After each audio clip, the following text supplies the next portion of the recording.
There's a very specific, um, almost a visceral kind of anxiety that you get when you're using modern AI coding tools, purely in the terminal. Oh, I know that feeling so well. It's the did I just break everything? Exactly. Hmm. It's that moment you're deep in a Claude CLI session, you're in the flow, the model is spitting out just genius code, and you feel like you're hacking the mainframe. Yep. And then suddenly you realize you've completely lost track of where you are. You close a window by accident or you scroll up.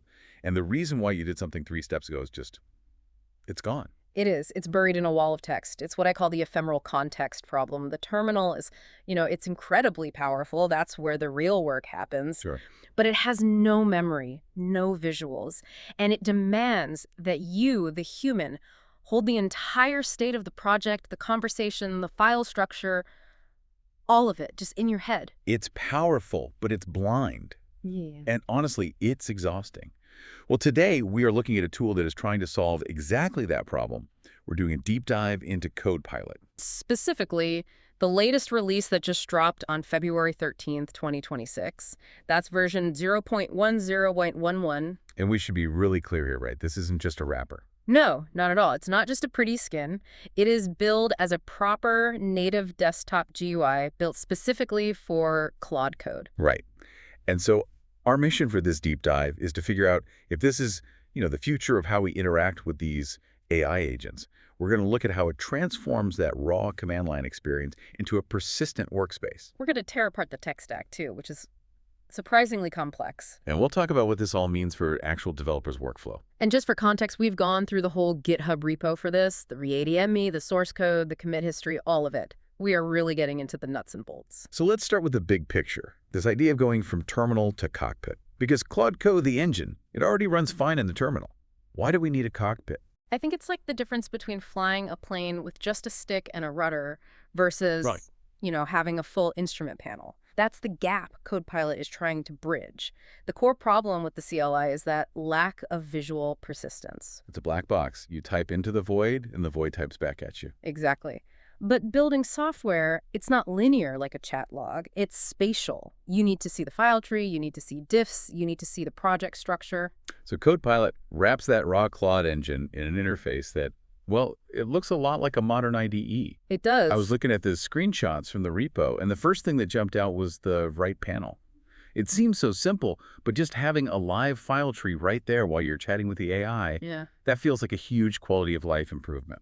It completely grounds the conversation. In a terminal, if the AI mentions a file, you have to, open a new tab, cat the file, switch to VS Code. It just breaks your flow. Right. In CodePilot, that right panel gives you instant visual confirmation. You see the file structure while you're talking about it. You're basically removing the Alt-Tab tax from your workflow. That's a perfect way to put it. And it has file previews, too. You click a file in the tree, you see the contents. Again, it's basic IDE stuff. But when you apply it to an AI chat interface, it changes the whole dynamic. You're not just talking to a bot anymore. You're collaborating over a shared view of the project. And speaking of visuals, I have to mention the themes. They included the mandatory dark mode toggle. Of course. It's essential. I mean, if I'm debugging something at 2 in the morning, the last thing I want is a white screen blinding me like a flashbang. It's a little toggle on the navigation rail, dark and light. It seems minor, but developer ergonomics are critical if you want people to actually live inside your app. Oh. But honestly, the visuals are just the surface. The real architectural shift here, the thing that makes this a cockpit and not just a pretty window, is persistence. Okay, this was the part that really got my attention. Session management. This is huge. In a normal terminal session, the context is tied to that specific process. You kill the terminal, you kill the memory. It's all gone. Right. CodePilot treats a conversation like a project file. So it's storing it somewhere locally? Yep, in a SQLite database. They're using better SQLite 3 under the hood. So every conversation you have is saved, it's indexed, and you can get back to it. You can name a session, archive it, and then come back 3 days later after a full reboot. That completely changes the mental model. It moves the interaction from being like a phone call that ends when you hang up to being like a document that you can iterate on. Exactly. If your computer crashes or you just need to switch gears to work on a different bug, nothing is lost. The state is persisted. It enables these long-running tasks that can span days, which is something the raw CLI just can't do comfortably. I love that. It treats the chat history as a real asset, not just temporary noise. Okay, so we've got the interface and we've got the memory. But how does it actually know what I'm working on? I saw a lot about project awareness. This is all about grounding the AI. When you start a session in CodePilot, you explicitly pick a working directory for it. The AI isn't just floating around in the cloud somewhere. It's tethered. It's tethered to that local folder. It sees the same file tree that you see in the UI. So if I say fix the bug in the login handler, it actually knows which file I'm probably talking about because it has the map. It's not just hallucinating a file structure, it's reading the real one. Correct. And to help you navigate that map, CodePilot gives you different interaction modes. This is a really clever design choice. They didn't just give you one chat box. Right, where there are three of them. Code, plan, and ask. Yep. I'm curious about the split between code and plan.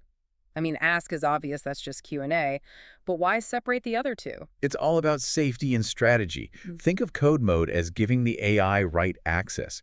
You're telling it, okay, go ahead, get your hands dirty, you can modify the file system. That's high agency. Which can be. Yeah. Scary if it goes off the rail. We've all seen an AI just delete a file it wasn't supposed to touch. Exactly why plan mode exists. Plan mode is for when you want the AI to be an architect, not a construction worker. You want it to outline a strategy, suggest a refactor, or break down a big feature without touching a single line of code. Not yet, anyway. I like that. It stops that frustrating loop where you ask a big picture question and the AI immediately starts overwriting your main.js file with some hallucinated mess. It separates the thinking from the doing. It's a measure twice, cut once workflow. You use plan to agree on the approach, and then you switch to code to actually execute it. It puts the human back in control. And speaking of execution, we have to talk about the brain here. CodePilot isn't locked into just one Claude model, is it? No. And this is where the power user side of it really comes out. It has a built-in model selector. You can switch between Claude Opus, Sonnet, and Haiku right in the middle of a conversation. So walk me through why I do that. Why not just use the smartest one, Opus, all the time? Two big reasons: speed and cost. Opus is brilliant, but it's slower and way more expensive per token. Haiku is incredibly fast and cheap. So if I'm just asking it to, say, format a JSON object or explain a simple function, I can switch to Haiku. Exactly. Use the cheap labor for the simple tasks. Then, when you hit some horrible race condition or a complex architectural problem, you toggle over to Opus to bring out the big guns. Then, maybe back to Sonnet for writing up the documentation. It lets you optimize your API spending on the fly. That is smart. It's like being the general contractor on a job site. You don't pay the lead architect to sweep the floors. Precisely. But you mentioned cost, and we'll get to how it tracks that, but I want to touch on the fear factor again. Even with a plan mode, developers are paranoid about an AI messing up their repo. How does it handle permissions? They've put in a very granular permission control system. It's not just an on or off switch. You can set it to require your approval for every single file operation, or you can auto-allow certain tools if you trust them. So if Claude wants to delete a file, I get a pop-up. You get a prompt. Claude wants to run the command aram daram rrf. Allow, deny. You're the gatekeeper. Okay, that's reassuring. Trust, but verify. Exactly. And if you're doing a big refactor and you're confident in your prompt, you can temporarily set it to auto-allow and just let it rip. But the default setting is safety first. Now, there was another feature that stood out because it feels very future of coding. The multimodal vision part.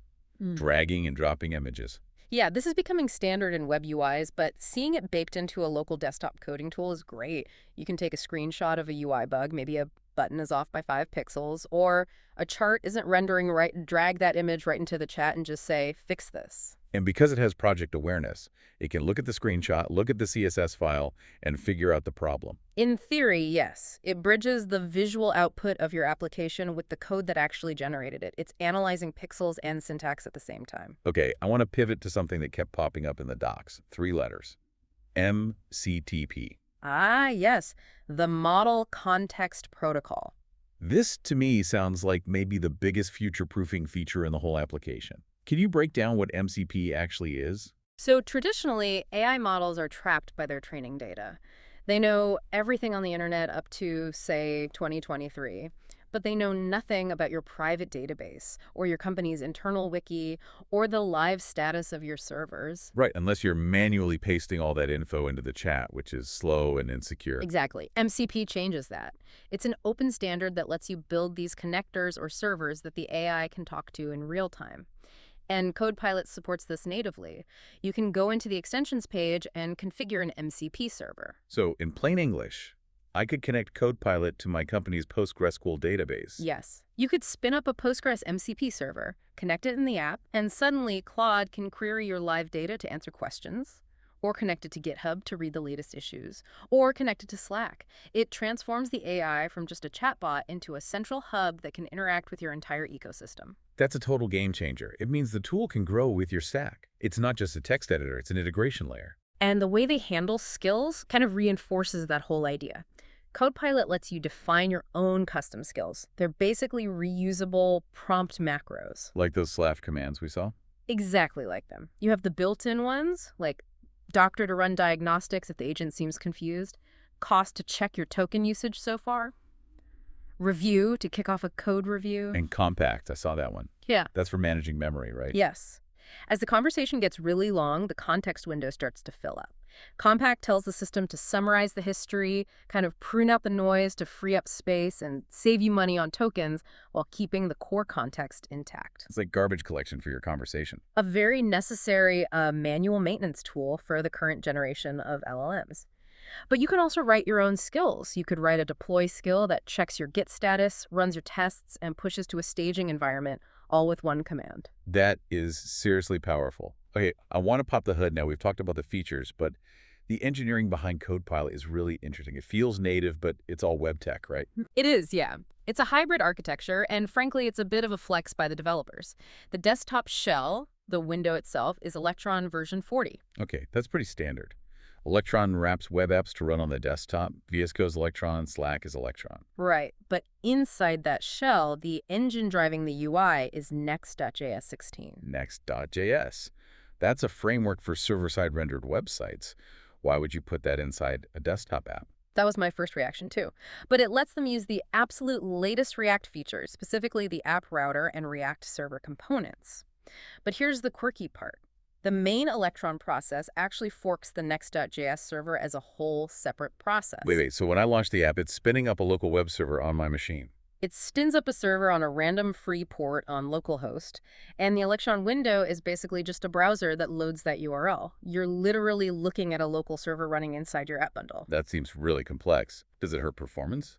I mean, Electron already has a reputation for eating RAM. The developers seem very aware of that. They've made specific choices for speed. We mentioned the SQLite database. They're running it in what's called wall mode write-ahead logging. Which means what? It allows for concurrent reads and writes. So even if the AI is streaming back a massive response and saving it to the database, the UI doesn't freeze up. It keeps the cockpit responsive even when the engine is working hard. And the UI itself is, what, Radix UI and Tailwind CSS4, so it's using the absolute bleeding edge of the web stack. It is. It's basically a showcase of how to build a native-feeling app using modern web primitives. And it feels surprisingly snappy, despite all the layers. All right, let's get practical. I'm listening to this. I'm an engineer. I want to try it out. Is this just a simple brew install situation? Not quite. And this brings us to the rough edges part of the deep dive. CodePilot is open source, and it's still very new. It's not a polished commercial product just yet. First, the prerequisites. What do I need? You need Node.js, version 18 or higher, but more importantly, you need the Claude CLI installed and already authenticated. So I had to go to my terminal first, install the Anthropic tools, and run Claude login. Yes. CodePilot doesn't handle the authentication itself. It just piggybacks on the credentials that the CLI stores. If you're not logged in there, the GUI is just a pretty empty box. It's calling the Claude Code agent SDK behind the scenes. Good to know. And then there's the installation warning I saw in the README, the whole not code signed issue. This is the classic hurdle for any indie open source tool.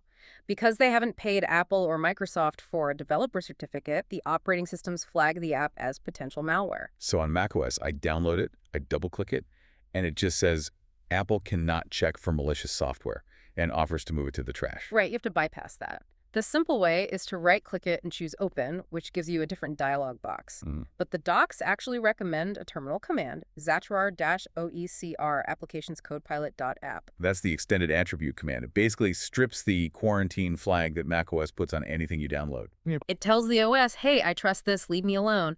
And on Windows, you'll get that big blue smart screen window blocking it. You have to click more info and then run anyway. It's a bit of friction to get started. It's the price of admission for using bleeding-edge tools. If you want the shiny new toy before it has the corporate stamp of approval, you've got to jump through a few hoops. Okay, before we wrap this up, there's one last feature I want to circle back to because it hits the wallet.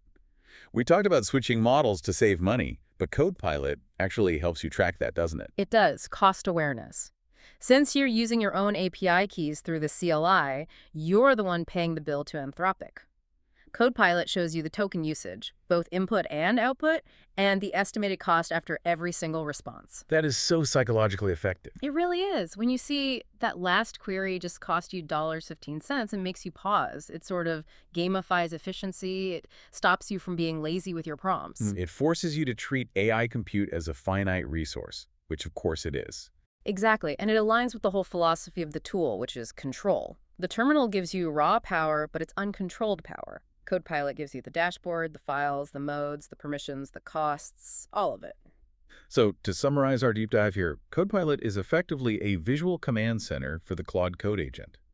It marries the underlying power of the CLI with the persistence, context, and organization of a modern IDE. It's a really compelling look at where development tools are headed. It's got about 1.8K stars on GitHub right now. It's MIT licensed, and they are actively looking for contributors. And a quick note for listeners. The maintainer specifically asks that you keep your pull requests focused on one feature at a time. Don't try to rewrite the entire app in one go. Solid advice for any open source project, really. You know, looking at a tool like this, it really makes me think about how our jobs have evolved. We started with punch cards, then text terminals, then full-blown IDEs. And now it seems the AI cockpit. It just raises this huge question. As these agents get smarter and smarter, are we going to stop being writers of code and start becoming managers of code generation? I think a tool like CodePilot suggests the answer is yes. The interface isn't optimizing for how fast you can type anymore. It's optimizing for context management, for review, for approval. We're moving from the pilot seat to air traffic control. Or maybe from the author to the editor-in-chief. Something like that. It's a shift in responsibility, for sure, but maybe a huge increase in leverage. Well, that is plenty to chew on. If you want to check it out for yourself, head over to the repo and maybe run that Zadra command if you're feeling brave. That's it for this deep dive into CodePilot. Thanks for listening.